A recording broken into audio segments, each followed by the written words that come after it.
Il est 19 h, bonsoir et merci de nous rejoindre pour cette édition que nous entamons avec ce démenti du ministère de la Défense nationale au sujet de la supposée création d'unités de mercenaires par l'Algérie qui activerait dans la région du Sahel et puis l'installation du directeur central de la sécurité de l'armée par le général d'armée, ministre délégué auprès du ministre de la Défense nationale, chef d'état-major de l'ANP.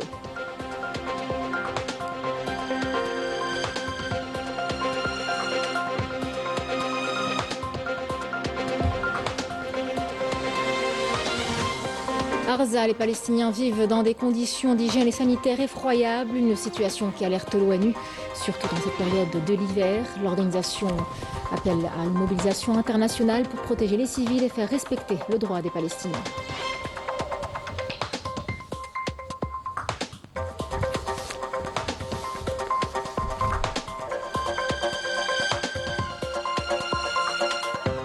Au Maroc, des mobilisations pour réclamer la libération de détenus peu d'opinion. Les Marocains dénoncent des arrestations arbitraires et appellent au respect des droits et des libertés.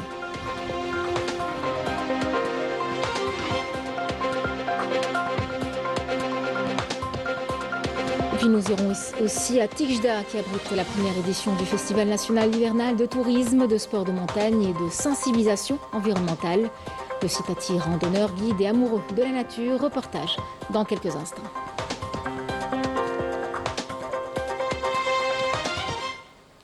Mesdames, Messieurs, bienvenue à vous. Nous entamons ce journal avec ce démenti du ministère de la Défense nationale dans une campagne calomnieuse et flagrante et à travers une énième tentative désespérée pour porter atteinte à la réputation de l'armée nationale populaire et à l'image immaculée de l'Algérie sur les scènes régionales et internationales. Certains médias et sites électroniques dont l'appartenance et l'orientation n'est plus à démasquer n'ont trouvé mieux que de colporter des récits et des scénarios de fiction fruit de leur imagination et celle de leurs maîtres, portant sur une supposée création d'unités de mercenaires par l'Algérie qui activerait dans la région du Sahel pour exécuter des opérations secrètes. Des propos dénués de vérité, fabriqués de toutes pièces par des médias qui ne portent de cette profession que le nom.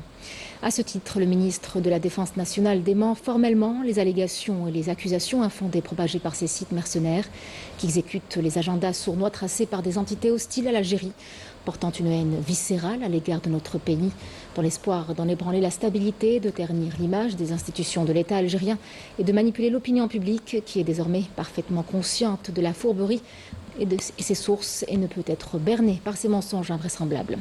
Par ailleurs, le ministère de la Défense nationale rappelle que l'ANP, digne héritière de l'armée de libération nationale, accomplit ses missions dans le strict respect de la Constitution et des lois de la République algérienne et agit conformément à sa politique et à ses principes immuables fondés sur le bon voisinage, sur le respect de la souveraineté des États et la non-ingérence dans leurs affaires internes, privilégiant le dialogue et les négociations.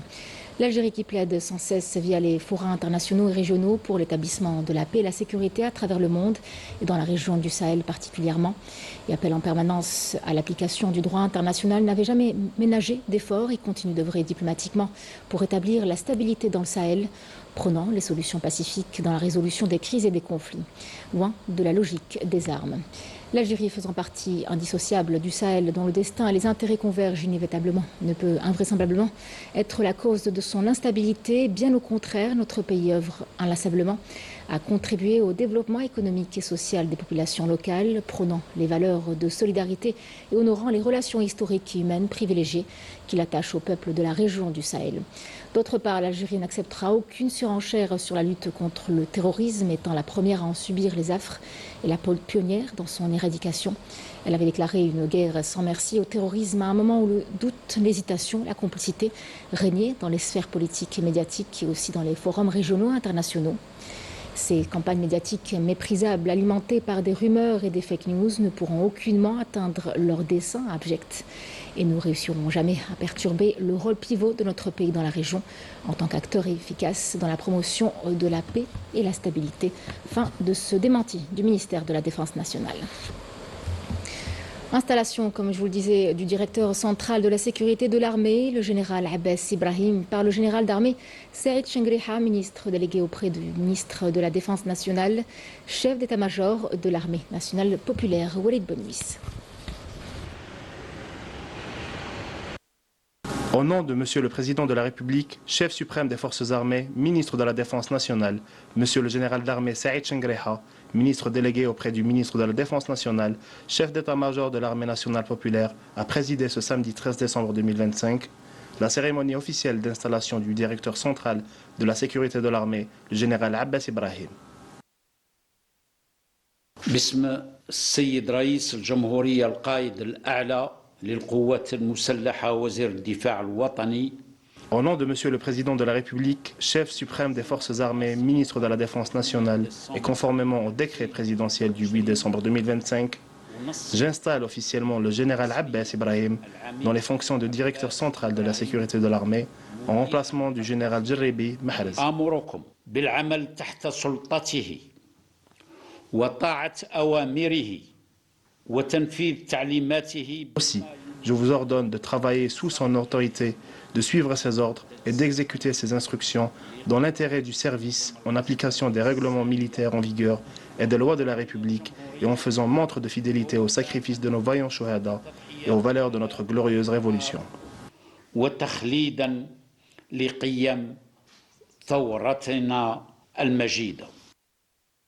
Cette occasion a constitué une opportunité pour Monsieur le général d'armée pour donner au cadre de cette direction sensible un ensemble d'instructions et d'orientations mettant l'accent sur la nécessité de fournir davantage d'efforts dévoués au service de la patrie et faire preuve d'engagement immuable dans l'accomplissement des missions assignées avec toute la rigueur et la persévérance requises. À l'issue, Monsieur le général d'armée a supervisé la cérémonie de signature et d'approbation du procès-verbal de passation de consigne.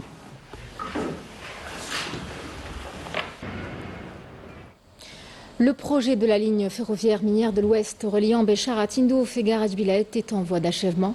Les travaux avancent à un rythme soutenu. Il faut dire que les équipes sont pleinement mobilisées sur le terrain. Cette infrastructure stratégique devrait jouer un rôle clé dans l'exploitation des ressources minières et dans le développement de l'économie du pays. Amira Sefta. Les travaux de réalisation de la ligne ferroviaire minière de l'Ouest reliant Béchar à Tindouf et au site de Garage Billet se poursuivent à un rythme soutenu. À l'approche de la phase finale, les équipes demeurent pleinement mobilisées afin de respecter les délais fixés. Ce projet stratégique s'inscrit dans la vision nationale visant le développement des infrastructures de transport et la diversification de l'économie nationale. Les travaux se déroulent de jour comme de nuit afin d'assurer la livraison du projet dans les délais impartis. Cette cadence soutenue est rendue possible grâce à une coordination opérationnelle permanente entre l'ensemble des intervenants sous un suivi technique et institutionnel rigoureux. La volonté d'achever ce projet avant la fin de l'année s'accompagne d'un contrôle de terrain intensif et continu. Cette organisation a permis d'atteindre des taux d'avancement élevés et des indicateurs de réalisation conformes aux objectifs fixés. 952 km de voies ferrées ont déjà été réalisés, plaçant le projet à un stade final de livraison. Il reste environ 60 km de postes de rail. Le rythme actuel de réalisation est estimé à 6 km par jour. 4 équipes de la CRCC sont mobilisées, appuyées par 2 équipes supplémentaires en soutien. À ce rythme, l'achèvement total de la pose de la voie ferrée est prévu dans un délai d'environ 10 jours.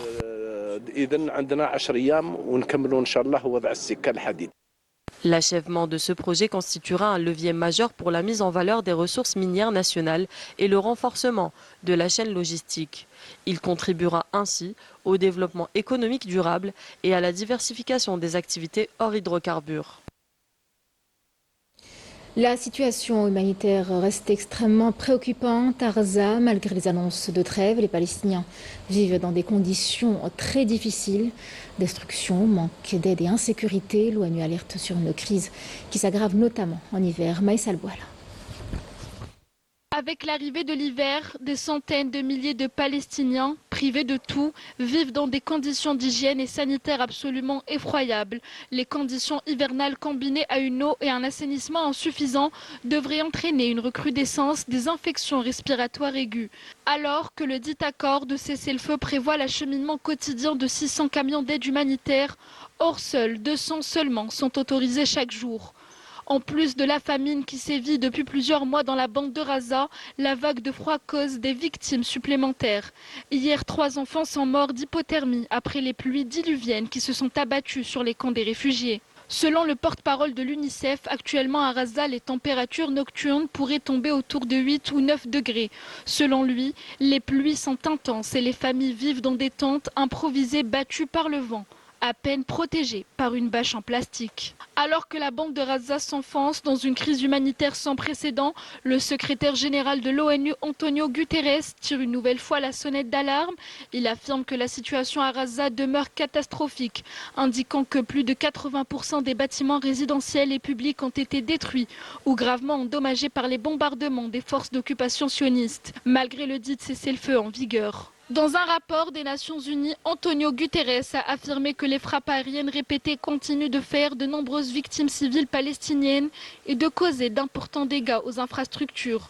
Le SG de l'ONU a exprimé sa profonde inquiétude face à la fragilité de la situation sécuritaire et aux violences persistantes des forces sionistes. En attendant, les civils palestiniens, notamment les enfants, continuent de mourir de faim et de froid. Et la communauté internationale, elle continue d'ignorer le drame le plus meurtrier de l'histoire contemporaine.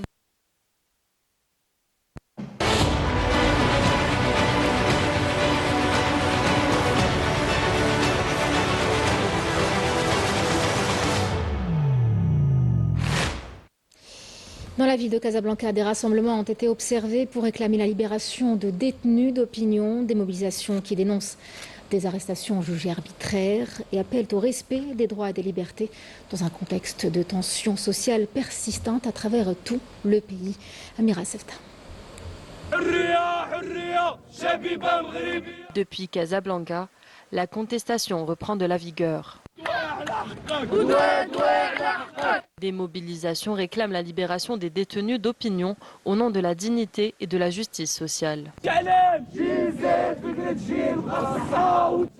Le port du rouge, hautement symbolique, incarne le refus de l'exclusion, de la marginalisation et de l'isolement. Ces jeunes dénoncent ce qu'ils considèrent comme des pratiques répressives, reflet selon eux d'une réalité sociale et politique éprouvante, aggravée par des années d'instabilité économique touchant de larges pans de la population. Ces dernières années, plusieurs vagues d'arrestations ont ciblé des citoyens, en particulier des jeunes de la génération Z. Certains font toujours l'objet de poursuites judiciaires, tandis que d'autres ont déjà été condamnés à de lourdes peines. Les manifestants évoquent l'arrestation de plus de 2000 jeunes, femmes et hommes, issus du mouvement de contestation de la génération Z. Une revendication demeure au cœur de leur mobilisation, la libération immédiate et sans condition des jeunes détenus. Dans un climat de tensions sociales persistantes, de Fès à Tanger, en passant par Rabat et Salé, plusieurs villes sont le théâtre de restrictions visant les rassemblements et les marches de protestation, sous un important déploiement sécuritaire. Les participants appellent à la fin des mauvais traitements et dénoncent la souffrance endurée par les familles des personnes incarcérées. Les protestataires fustigent enfin un système qu'ils qualifient de structurel, reposant sur des zones d'ombre juridiques et portant, selon eux, atteinte aux droits et aux libertés fondamentales des citoyens marocains. Au Sahara occidental, là aussi, la situation de la population suscite de vives préoccupations lorsque l'on voit toutes ces pratiques répressives et l'exploitation des ressources sahraouis. Des organisations de défense des droits humains alertent sur la question et à l'occasion de la Journée mondiale des droits de l'homme, plusieurs appels ont été lancés pour une présence internationale plus active sur le terrain. Il s'agit de faire respecter les droits du peuple sahraoui. Sami Darli. Répression des manifestations pacifiques, détentions arbitraires, tortures et mauvais traitements sont quotidiennement commis à l'encontre du peuple sahraoui. À l'occasion de la Journée mondiale des droits de l'homme, les voix internationales se mobilisent pour dénoncer ces exactions. Le Sahara occidental demeure le théâtre de violations graves des droits humains, affectant la population locale ainsi que des militants étrangers soumis à des restrictions et interdictions inédites.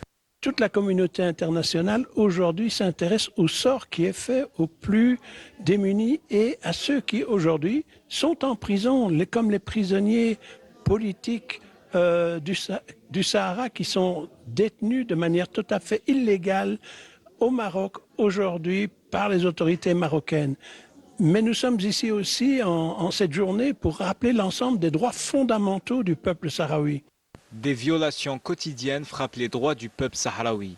Ses ressources naturelles sont pillées et ses droits les plus élémentaires sont bafoués au su et au vu de la communauté internationale, transgressant ainsi les décisions de la Cour de justice européenne. Le Sahara et le Maroc, ce sont deux entités différentes et qu'on ne peut pas exploiter les ressources du peuple sahraoui sans le consentement de ce peuple.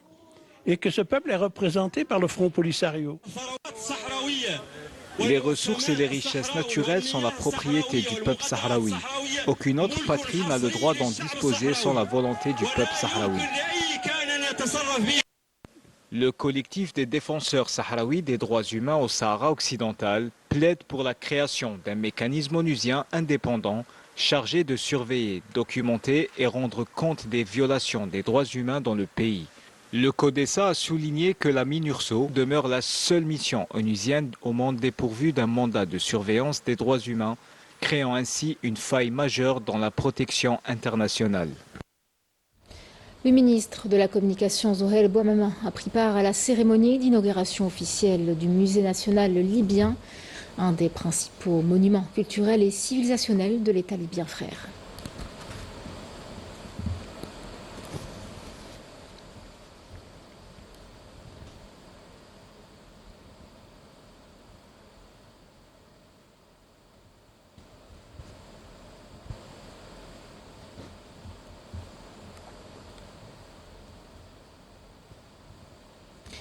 Nous allons dans plusieurs villes et localités du pays à présent. Tout d'abord, Timimoun, au cœur de l'Oasis Rouge. La ville accueille pour la première fois une galerie d'art et d'artisanat. Ce nouvel espace dédié à la création réunit des artistes venus de différentes régions et met en lumière le patrimoine culturel local. Un reportage de Maïssa Bouala. Pour la première fois, Timimoun accueille une galerie d'art et d'artisanat, un espace inédit conçu comme un véritable point de rencontre pour des créateurs venus de différentes régions d'Algérie. Dans cette galerie, le public découvre des œuvres variées entre bijoux artisanaux, créations artistiques et pièces uniques, reflets d'un savoir-faire algérien riche et authentique. Il nous a offert l'espace pour, en quelque sorte, les voyages de bijoux nationaux à Timimoun. Donc c'est une première. Donc c'est intéressant comme expérience. Ouvrir une galerie d'art, c'est un encouragement pour le tourisme, ça c'est certain. Donc la galerie Kadid est un carrefour pour pouvoir, qui est ouvert de rencontres, qui est ouvert pour le tourisme. Et ce n'est qu'un grand plus pour notre patrimoine et pour notre pays. Bien plus qu'un simple lieu d'exposition, cette galerie se veut un carrefour culturel destiné à dynamiser le tourisme local et à mettre en valeur le patrimoine national. Une ambition portée par des passionnés de création et de transmission. C'est l'ouverture de notre galerie, une galerie d'artisanat et une galerie d'art en même temps.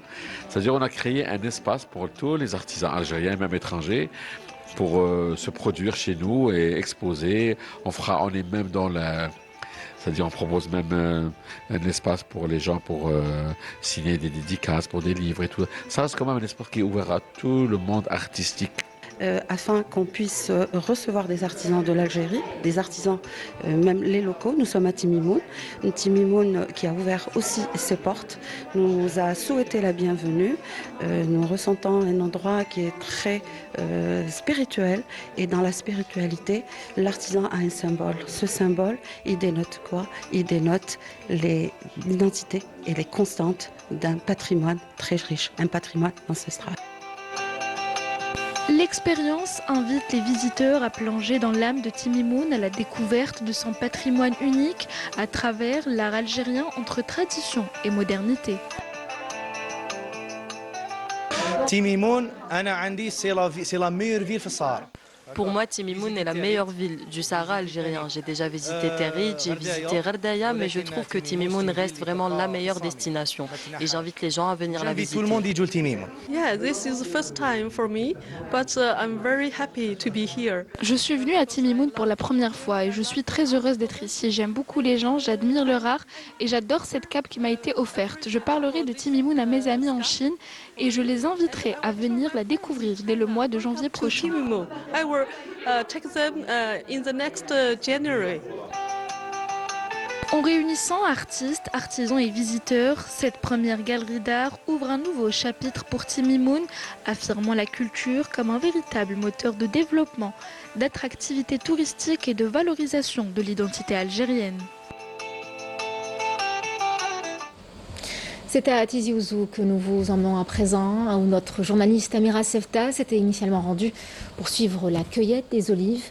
Mais la nature en a décidé autrement, sous un temps capricieux. Elle a finalement été accueillie par les habitants du village d'Aït Bouini, qui lui ont ouvert leurs portes, partageant leurs valeurs et traditions avec, vous le verrez, simplicité. Regardez. Sous la brume, le village d'Aït Bouini semble flotter entre nuages bas et montagnes silencieuses. Après le passage des averses, les pierres brillent, la forêt respire et chaque recoin révèle un charme discret, accentué par l'humidité de l'air. Notre village, il est modeste, mais rempli de vie. Ici, même quand il pleut, les gens sortent, se parlent, s'entraident. C'est notre manière de vivre. Bienvenue dans notre village, classé le plus propre de la wilaya. Ce classement est une fierté collective et le fruit de l'unité, de l'engagement et du sens de responsabilité de tous ses habitants. La pluie nourrit la terre et ranime les traditions agricoles. À Aït Bouini, chaque saison a son rituel, comme l'ancestral moment de la cueillette des olives.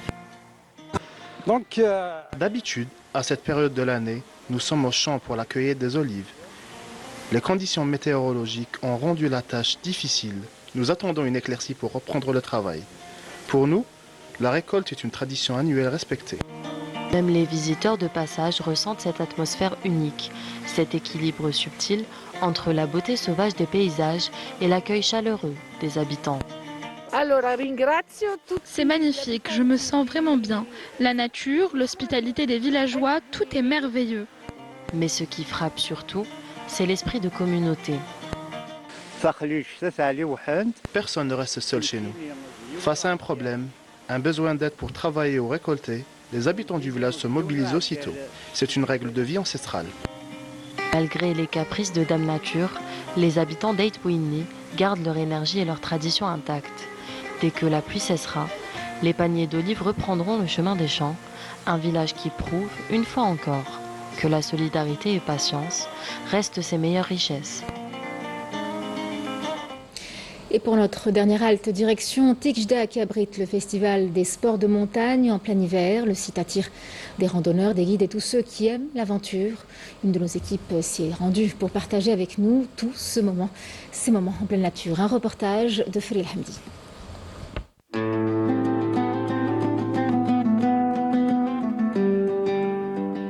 Et c'est parti pour la première édition du Festival national hivernal de tourisme, de sport, de montagne et de sensibilisation environnementale. Ce festival attire dès le début une foule nombreuse de visiteurs en quête de détente et de loisirs.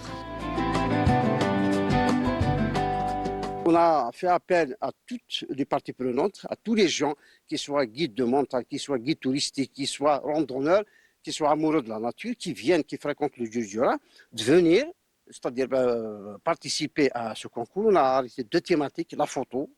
Bien sûr, on a donné des critères aussi bien pour la photo que pour la vidéo. Donc ces gens-là, on veut les associer dans ce qu'on appelle donc, les sciences citoyennes, ou citizen sciences. Ça veut dire qu'il faut les impliquer. Cette première a également été lancée à l'occasion de la célébration du centenaire de la pratique de sport, de la grimpe et de l'alpinisme en Algérie.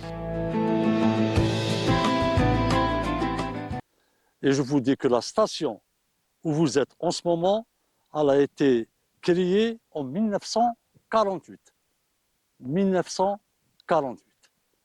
Et on en profite jusqu'à présent.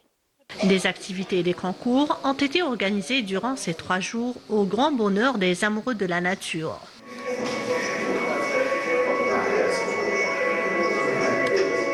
L'endroit il est magnifique. Tigjda, donc c'est une station de ski très très connue en Algérie.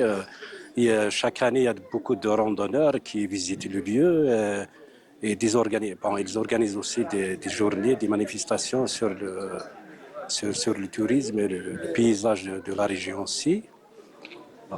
J'ai participé dans ce concours-là avec une photo d'une salamandra algéria. C'est une salamandra, c'est une espèce en voie de disparition.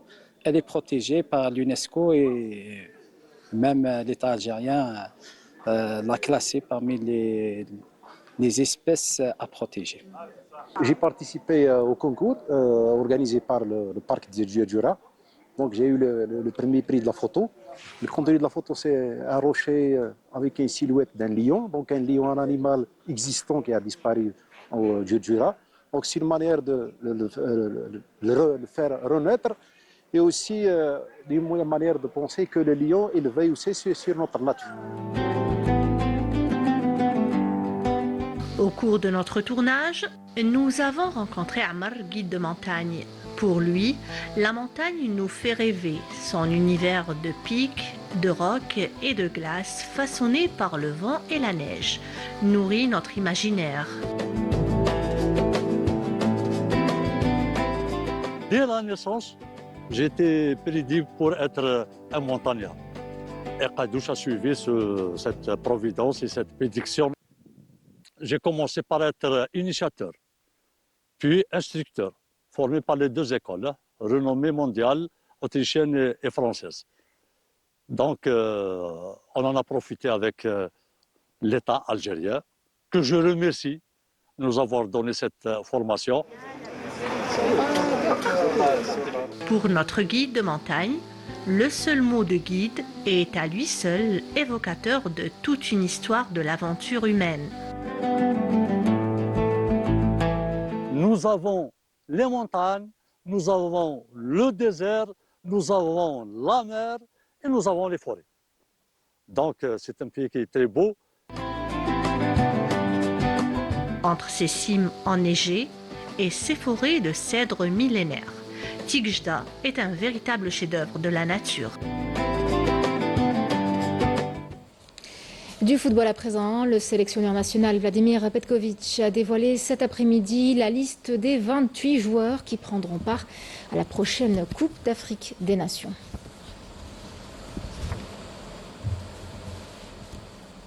Une liste qui a surpris sur certains choix. Samia Chichou pour les détails. À l'approche de la Coupe d'Afrique des Nations 2025, le sélectionneur national Vladimir Petković a animé une conférence de presse où il a dévoilé une liste de 28 joueurs qui participeront à la CAN. Parmi les surprises, le retour du portier Mandrea et la présence des nouvelles têtes, à l'instar de Boulbinay Berkane, qui ont pris part à la Coupe arabe. Pendant les mois qui se sont passés, les 20 mois qui ont écoulé, on a vu quasiment 45 joueurs. Cosa per me, come sempre, cosa ho detto, era importante plasmare un gruppo che sta bene insieme. Et ce qui était essentiel pour moi dès le début, c'était de faire façon que le groupe puisse être soudé ensemble. Petković a estimé que Boulbinay Berkane seront un plus pour le groupe malgré le peu d'expérience dans ce genre de compétition. Comme vous avez vu, on parle de 2 joueurs. Si on parle de Boulbina et Berkane, 2 joueurs qui sont nés en 2003, qui sont des jeunes joueurs, qui peuvent vivre une expérience qui pourra les aider à s'améliorer dans la carrière et dans le futur. Le sélectionneur national a aussi expliqué la non-convocation d'Abada qui a brillé lors de la Coupe arabe. Que ça soit clair, moi je pouvais convoquer seulement les joueurs qui étaient sur la liste élargie de 55 joueurs. Non avevo la culla magica per vedere cosa succede in futuro. J'avais pas de sphère magicale pour voir ce qui se passait au futur. Quant à l'absence de Bentaleb et Abdelli, Petković estime que c'est des choix techniques. Metterei fuori Mazza, Awar per avere Abdelli. Et très concrètement, qu'est-ce qu'on fait? On fait sortir Maza, on fait sortir Awar pour avoir Abdelli. Enfin, Vladimir Petkovic ne veut pas brûler les étapes quant aux objectifs, mais promet que tous les joueurs vont tout faire pour rendre fier le peuple algérien. Voilà qui clôture ce journal. Je vous remercie de l'avoir suivi. Je vous souhaite une excellente soirée avec la suite de nos programmes et à jeudi.